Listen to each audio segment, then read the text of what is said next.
제가 지난 주간에 한 성도님과 전화로 이야기를 했습니다. 최근에 그 성도님이 삶 속에 여러 가지 어려움이 있으셨어요. 그래서 하시는 말씀이, 내가 예수님을 믿는 것에 더 열심을 내고 신앙생활을 잘 해보려고 하면 이상하게 더 가정에 힘들고 어려운 일이 생기더라는 겁니다. 그래서 교회를 가고 또 이렇게 신앙생활에 열심을 내는 것이 겁이 나서 주저하게 된다. 그런 안타까운 말씀을 하셨습니다. 제가 그 얘기를 듣고 쉽게 답을 드릴 수가 없었어요. 이 욥기에서처럼 고난당하는 욥에게 찾아와서 친구들이 했던 그런 가벼운 말처럼 제가 그 성도님이 하나님을 더 열심히 못 믿고 혹시 뭔가 지금 죄를 짓고 있어서 그런 거예요. 회개하고 기도하세요. 제가 어떻게 이렇게 말할 수 있겠습니까? 그것은 아니죠. 아니면 하나님이 성도님 가정에 정말 얼마나 큰 복을 주시려고 지금 이렇게 고난을 받게 하시는지 참 기대가 되네요. 이것은 저도 확신하지 못하는 그런 답을 저는 도저히 할 수가 없었습니다. 그래서 제가 드릴 수 있는 답은 깊은 한숨과 함께 그 마음의 먹먹함과 그 애잔함, 그 짠함과 함께 참 왜 이런 일들이 있는지 너무 속상합니다. 그러나 성도님, 제가 아는 한 가지는 예수님 믿고 신앙을 지키고 또 이 땅을 사는 것이, 그것이 아무리 힘들더라도 이 길밖에 없다는 것입니다. 제가 이 말밖에 드릴 수가 없었습니다. 사도행전 4장 12절의 말씀입니다. 다른 이로서는 구원을 받을 수 없나니 천하 사람 중에 구원을 받을 만한 다른 이름을 우리에게 주신 일이 없음이라 하였더라. 아멘. 구원의 길이 여러분 하나입니다. 예수 그리스도 십자가의 길. 하나님께서 우리에게 찾아오신 길도 그 길 하나이고, 우리가 하나님께 나아가는 길도 그 길 하나입니다. 그래서 그 길이 꽃길이든 가시밭길이든 십자가 지고 올라가야 하는 그러한 골고다 언덕 같은 그러한 고난의 길일지라도 무조건 그 길로 가는 수밖에 없습니다. 예수 믿고 사는 것이 힘겨우니 그러면 예수 안 믿고 부처를 믿을 수 있나요? 다른 길이 없다고 했습니다. 예수 믿고 사는 것이 힘드니 그냥 포기할까? 구원받고 천국 가는 것을 절대로 포기할 수 없습니다. 그럴 수가 없습니다. 그냥 가야 됩니다. 무조건 가야 됩니다. 이것은 내가 가고 안 가고의 문제가 아니라, 내가 예수님을 믿고 안 믿고의 문제가 아니라, 예수님을 믿고 가는 길에 이 성도님처럼, 저와 여러분처럼 크고 어려운 고난과 시련을 만났을 때 그 문제에 대한 답을 얻고 나서 가야 하는 문제입니다. 오늘 본문이 바로 그 고난에 대한 답을 주는 말씀입니다. 오늘 하나님께서 베드로 사도를 통해서 우리에게 주시는 답은, 신자가 그리스도 때문에 당하는 고난은 이것은 오히려 영광스럽고 위대한 그러한 상처와 같다는 말씀입니다. 유관순 열사가 사진을 보면 일본 간수들한테 맞아서 얼굴이 부어 있어요. 그 얼굴이나 아니면 안중근 의사의 그 잘려나간 그 넷째 마디가 잘려나간 그 모습을 보고, 누가, 아니 얼굴이 왜 저렇게 퉁퉁 부었어? 누가, 아니 손에 장애가 있네, 징그럽다, 이렇게 말하는 무지한 사람은 없습니다. 나라의 독립을 위해 목숨을 바치고 매맞은 그 영광의 상은이므로 우리는 그 고난의 흔적이 세상에서 가장 아름답게 보여요. 마찬가지로 신자가, 저와 여러분이 우리 주님 예수 그리스도를 믿고 예수님 때문에 삶 속에서 여러 가지 고난을 받아서 우리의 몸과 마음에 상처가 생겼다면 이것은 흉이 아니라 이것은 아름다운 흔적이 됩니다. 너무 아름다운 흔적이 됩니다. 어떻게 아름다운 흔적이 됩니까? 먼저 이 고난은 여러분 자신에게, 저 자신에게 내가 구원받은 천국 백성이라는 너무너무 확실한 증거가 됩니다. 오늘 본문에서 이 베드로 사도가 편지를 쓴 2000년 전에 그 사도 베드로의 편지를 받는 성도들은 지금 저와 여러분과는 다른 환경에서 신앙생활을 하고 있었어요. 예수 믿는다는 이유로 많은 핍박을 받는 그러한 상황이었습니다. 예수 믿고 이 고된 나그네 여행길을 걷는 성도에게 여러분 뭐가 제일 견디기 힘든 고통인 줄 아세요? 춥고 배고프고 매맞아서 힘든 게 아니라 내가 지금 가고 있는 이 길이 과연 맞을까? 나는 지금 있지도 않은 하나님을 믿고 있지도 않은 천국을 소망하며 지금 이 고생을 하고 있는 건 아닐까? 이러한 생각이 들어오면 정말 그것만큼 힘든 것이 없죠. 당시 초대교회 성도들이 딱 그랬을 겁니다. 핍박 속에서 그들의 그 믿음의 근간이 흔들렸어요. 그때 베드로 사도는 오늘 본문을 통해서 그 성도들의 흔들리는 믿음을 이렇게 딱 붙잡아 주는 거예요.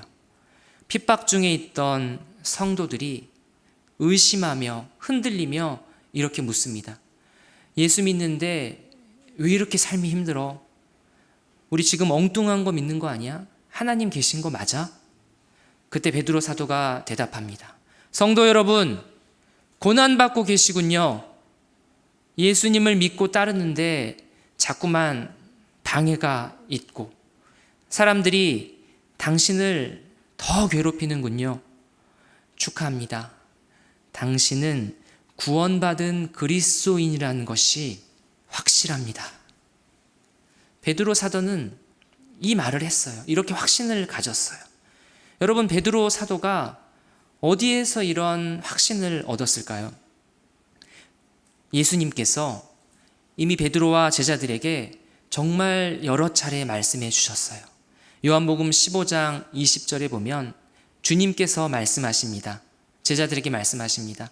사람들이 나를 박해하였은즉 너희도 박해할 것이요. 너무너무 간단해요. 정말 진리는 간단해요. 사람들이 예수를 박해했으니 예수님을 믿고 따르는 그 사람들도 박해할 것이다. 이것이 답니다. 예수님이 고난당하셨으면 우리도 고난당하는 거예요. 예수님이 그렇게 사셨으면 우리도 그렇게 사는 거예요. 왜냐하면 우리는 지금 우리가 걷고 있는 이 길은 그냥 막 내가 가고 싶은 대로 밟고 가는 게 아니라 예수님이 먼저 가신 그 길, 그리고 그 길 중에서도 예수님이 밟으신 그 발자국만 그대로 밟고 걷고 있는 그 나그네 여행길을 지금 저와 여러분이 걷고 있기 때문입니다. 오늘 베드로 사도가 그래서 이 얘기를 하는 거예요. 베드로 사도가 한 번 더 이렇게 저와 여러분에게 정리해서 얘기합니다. 성도 여러분, 예수 믿어서 받는 고난, 그것은 여러분 오해하지 마세요. 여러분이 뭘 잘못해서 혹은 여러분이 죄가 많아서 그렇게 벌 받는 게 아니에요. 다른 신자들은 안 그러는데 유별나게 나만 받는 고난도 아니에요. 예수 믿으면 원래 그런 겁니다. 그러니 고난받는 것을 이상하게 생각하지 마세요. 오히려 이 고난이라는 문 뒤에 가려져 있는 그 영광을 여러분 바라보세요. 잊지 마세요. 영광이 그냥 있지 않고 고난이라는 문 뒤에 가려져 있습니다. 문을 열고 들어가야 보여요. 문이 잘 안 열릴 거예요. 열기 힘들 거예요. 하지만 반드시 그 고난 문 뒤에 크고 놀랍고 아름다운 주의 영광이 있습니다. 그러니 성도 여러분, 우리가 예수 믿는 것이 때로는 너무너무 힘들고 어렵고 불편하고 아프고 정말 삶이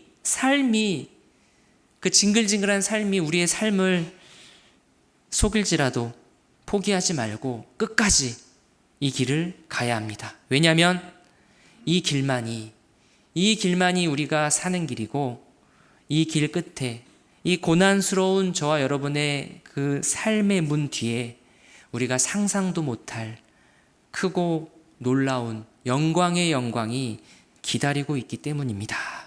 아멘. 사랑하는 천흥의 가족 여러분, 예수님 믿으면서 참 많은 그 고난의 상처가 저와 여러분에게 많이 있죠. 고난의 흔적이 더해질 때마다, 우리의 눈물이 더해질 때마다 부디 그렇다고 해서 믿음 흔들리지 마시고 오히려 고난 당할 때 내가 정말 그리스도의 사람이구나, 내가 주님과 얼마나 깊은 관계가 있으면 내가 뭐 잘못한 것도 없는데 이렇게 고난이 많나. 주님 감사합니다. 나를 주의 자녀로 선택해 주시고 이 믿음의 나그네 길을 걷게 하시니 감사합니다. 이 믿음의 고백을 할 수 있는 저와 여러분이 되기를 주님의 이름으로 축복합니다. 아멘. 베드로 사도는 그래서 우리가 고난 당할 때 이상히 여기지 말라고 해요. 당황하거나 이것을 못마땅해 하거나 씁쓸해하지 말고 오히려 즐거워하고 기뻐하라고 합니다. 12절, 13절 우리 한번 같이 읽어보겠습니다. 4장 12절, 13절 말씀입니다. 시작. 사랑하는 자들아,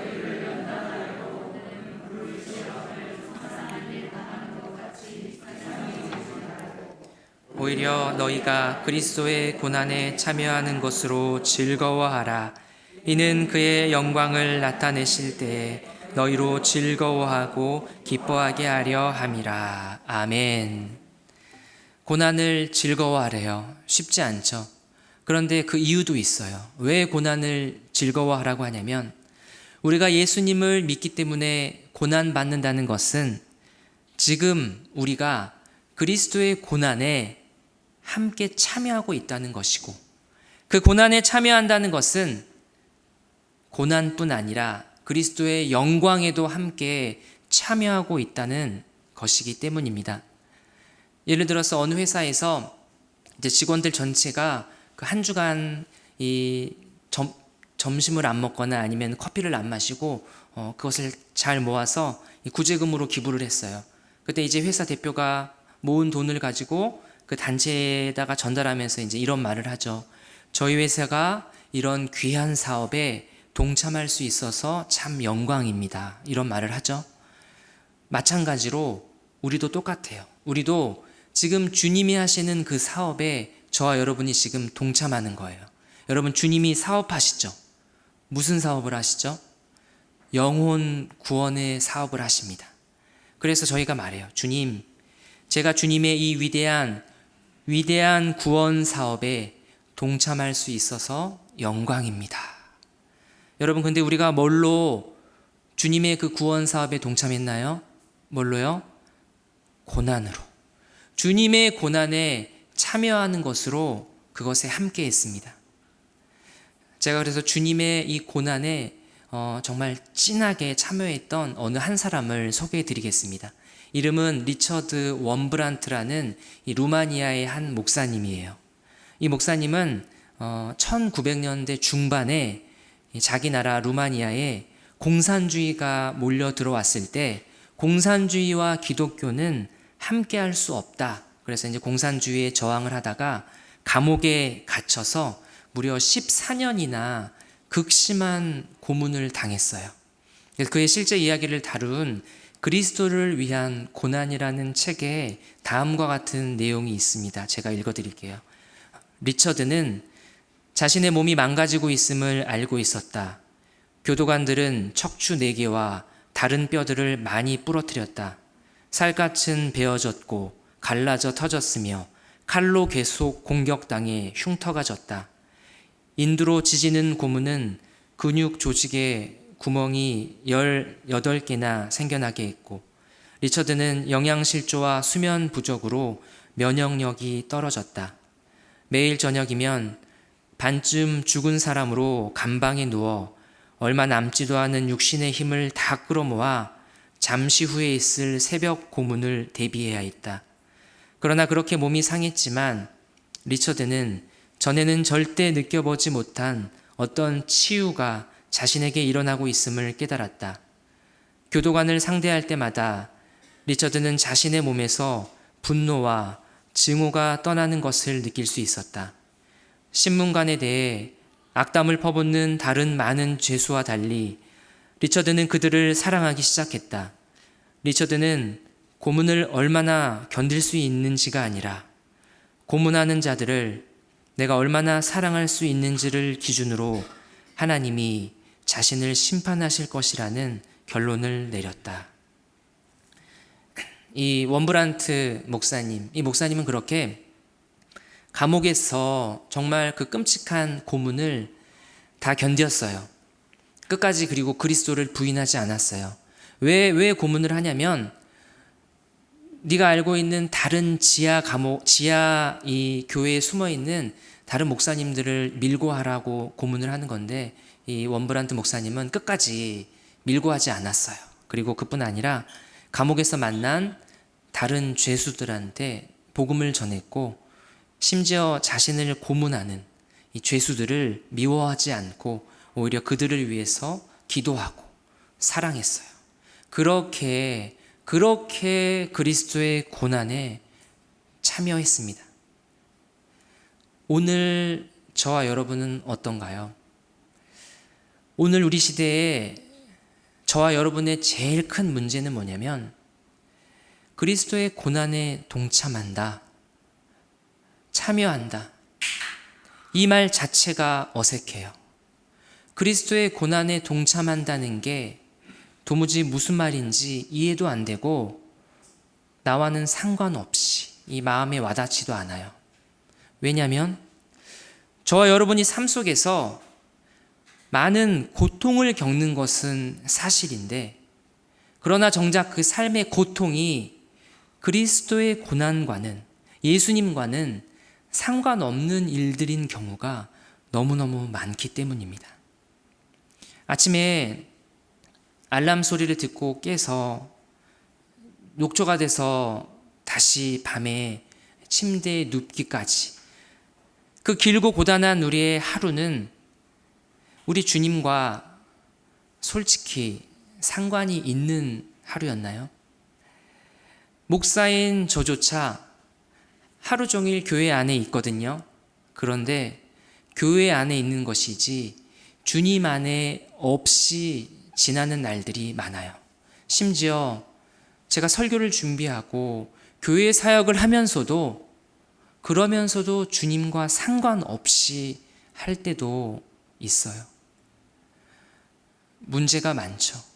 그래서 저와 여러분이 제일 먼저 해야 할 일은 다른 게 아니라 우리의 삶을 먼저 우리 주님 예수 그리스도와 연결 짓는 것을 먼저 해야 돼요.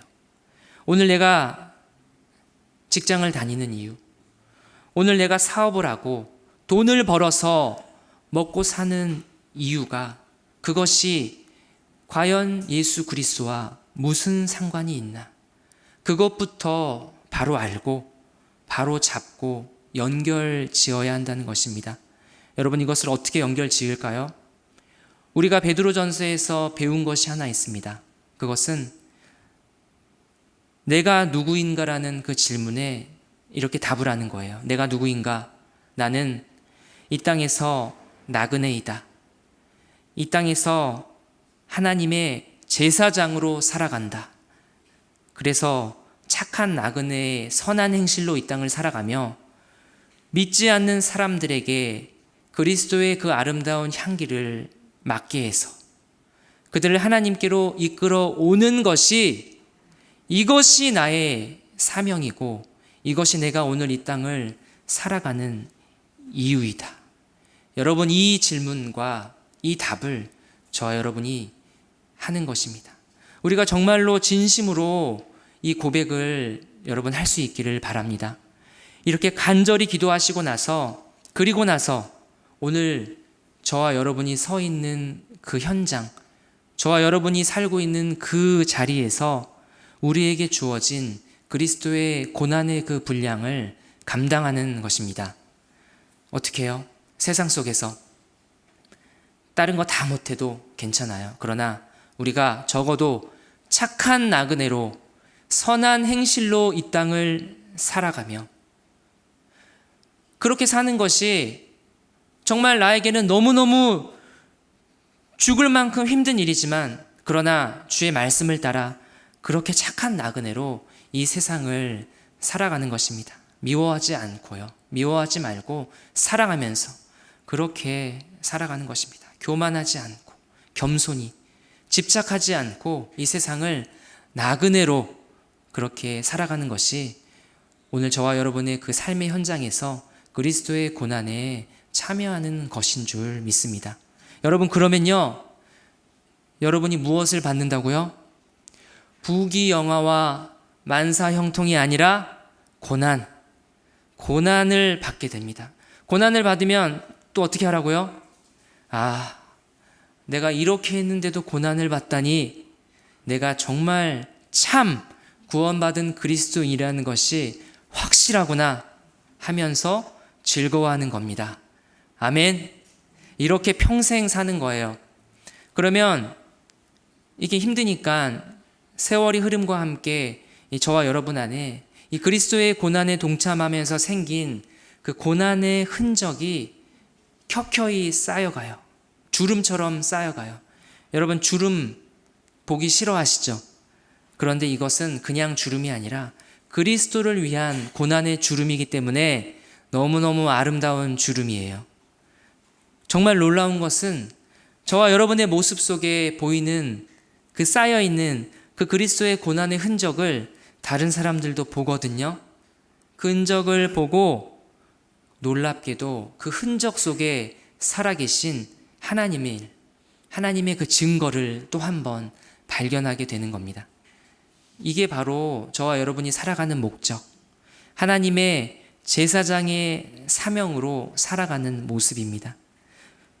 고난의 흔적, 저와 여러분이 예수님 때문에 받은 고난의 흔적이 자연스럽게 이 흔적이 사람들을 예수님께로 이끌어오는 그 역할을 하는 겁니다. 세상 사람들뿐 아니라 여러분의 가까운 가족들도 여러분에게 이렇게 얘기해요. 여러분의 모습을 보고, 그래, 맞아, 우리 엄마 아빠, 우리 할머니 할아버지는 참 내가 봐도 힘든 세월을 사셨어. 그런데 아무리 힘드셨어도 끝까지 신앙을 지키셨어. 우리도 엄마 아빠처럼 우리도 그렇게 살자. 삶이 아무리 힘들어도 아무리 고되도 우리가 이 신앙을 포기하지 말자. 우리도 할머니 할아버지처럼 끝까지 착한 나그네로 이 땅을 살아가면서 이 나그네 여행길을 완주하자. 이렇게 여러분 안에 있는 그리스도의 고난의 흔적이 다른 사람에게는 하나님이 살아계시다는 증거가 돼요. 그래서 여러분의 그 모습을 보고 주님께 이끌려 나오는 거죠. 그러면 주님은 또 이 모습을 통해서 또 한 번 영광을 받으시는 이 반복되는 이 일이, 너무나도 아름다운 이 일이 어디에서부터 시작한다고요? 고난에서부터, 그리스도의 고난에 참여하는 것에서부터 이 일이 시작된다는 것입니다. 사랑하는 여러분, 오늘 우리 삶에 어떠한 고난이 있어도 이 땅을 나그네와 그리고 이 땅을 하나님의 제사장으로 사는 그 신자들의 영광스러움을 가리우지 못하고 오히려 더욱 빛나게 한다는 사실을 여러분 믿으시기 바랍니다. 고난이 우리를 속일 수 없어요. 세상은 우리를 비웃겠죠. 예수 믿는데 이게 뭐냐고. 예수 믿으나 안 믿으나 뭐가 다르냐고. 예수 믿고 더 힘들어진 네 삶을 보라고 손가락질 할 거예요. 그러나 아무리 그렇게 세상이 우리를 속이고 삶이 우리를 속일지라도, 우리는 유명한 시처럼 삶이 우리를 속일지라도 우리는 노여워하거나 슬퍼하지 않습니다. 이 땅에서 하나님의 제사장이라는 사명, 그리고 마저 끝까지 끝까지 다 걸어가야 할 나그네의 여행길을 절대로 중도에 포기하지 않습니다. 슬퍼하지 않고 오히려 기뻐하고 즐거워하며 이 길을 갑니다. 그래서 진심으로 이 찬양을 우리가 올려드릴 수 있습니다. 주님의 뜻을 이루소서, 온전히 나를 주장하사 주님과 함께 동행함을 만민이 알게 하옵소서. 주님과 함께 동행함을 만민이 알게 하옵소서. 아멘. 이렇게 저와 여러분이 사는 것입니다. 여러분, 서대문 형무소에 가면 이 일제강점기 때 우리나라 독립운동가들의 실제 그 사진과 그 수감 기록 카드가 한쪽 벽면에 가득히 이렇게 붙어 있어요. 그 중에서 당연히 제일 눈에 띄는 사진은 유관순 열사 사진입니다. 제가 앞서도 잠깐 말씀드렸는데 저는 어릴 때 그 유관순 열사의 사진 여러분 다 보셨죠? 그 사진을 보고 나서 또 근데 그 뒤로도 몇 번 이렇게 스치듯 봤는데 열사의 얼굴이 좀 통통한 편이었구나, 그냥 그렇게만 생각을 했어요. 근데 그 서대문 형무소 역사관에 그 사진 밑에 적혀 있는 설명을 보고 제가 너무 깜짝 놀랐습니다. 그것은 열사의 얼굴이 원래 통통한 게 아니라 이게 수감 중에 고문당하고 맞아서 이렇게 부어있는 그러한 얼굴이에요.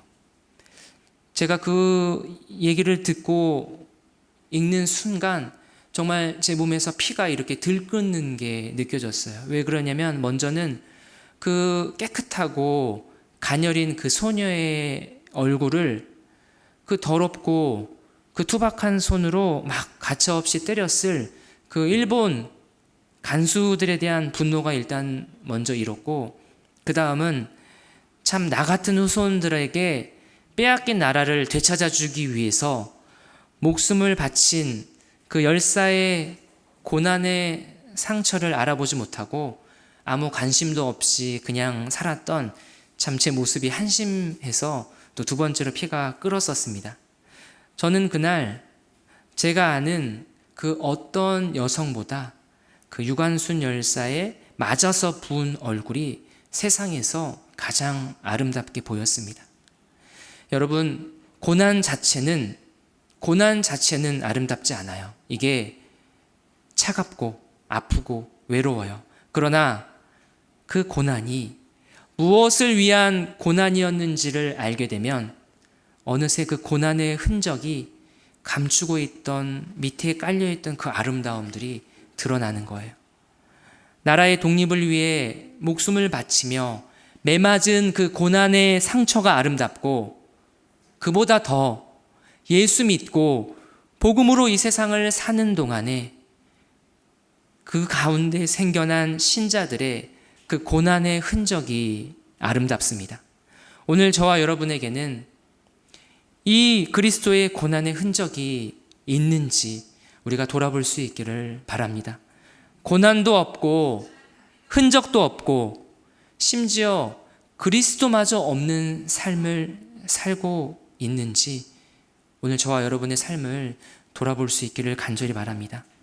나라를 되찾으려다가 매맞아 부은 그 열사의 얼굴에 가득한 그 큰 조국에 대한 그 사랑의 흔적만큼 부디 오늘 저와 여러분도 주님께서 우리에게 참된 자유를 주시려고 십자가에서 자기의 생명을 바치신 그 주님의 크신 은혜의 흔적을 저와 여러분의 심장에 가득히 새긴 채 살아갈 수 있기를 간절히 바랍니다. 사랑하는 천흥의 가족 여러분, 지금 저와 여러분 앞에 이 세상이라는 강물이 흐르고 있어요. 이 세상 강물이 흐르고 있는데 그저 이 강물에 우리의 몸을 맡기면, 우리의 인생을 내던지면 그렇게 물 흐르듯 세상과 같이 흘러가면서 우리는 세상 속에서 어떠한 저항도 없이 편하게 잘 먹고 잘 살아갈 수 있어요. 그런데 문제는 이 세상 강물이 깨끗하지가 않아요. 더럽고 썩고 쇠한 그러한 이 세상 강물이고, 그리고 그보다 더 이 세상 강물이 도착하는 종착지는 생명이 아니라 멸망이라는 사실입니다. 그러니 어떻게 해야 되겠습니까? 세상 강물을 따라가지 말고 여러분 거슬러 올라가야 됩니다. 썩지 않고 더럽지 않고 쇠하지 않는 주님의 그 복음으로 이 세상을 거슬러 올라가며 살아야 합니다. 착한 나그네의 선한 행실로 여러분의 이웃을 섬겨야 하고 하나님의 제사장이 되어 지금 세상 강물이 가고 있는 멸망의 종착지를 향해 가고 있는 그 사람들을 손 내밀어 이끌어 주님께로 끌고 이끌어 와야 합니다. 그렇게 살면서 여러분이 이 세상 강물의 거센 물줄기를 거슬러 올라가다 보면 분명히 고난을 받으실 거예요. 그러나 그때 오늘 주님의 이 말씀처럼 이 모든 것이 하나님의 손안에 있다는 그 사실을 믿으시고 하나님을 신뢰하시고 하나님께 모든 것을 맡기시기 바랍니다. 그렇게 점점 더 주님과 함께 동행하며 이 땅을 살아가는 그 동안 그리스도의 고난의 흔적을 저와 여러분의 영혼과 육신에 가득히 새긴 채 우리에게 주어진 이 나그네의 삶을 다 살아가시는 그러한 우리 모두가 되기를 주님의 이름으로 축복합니다.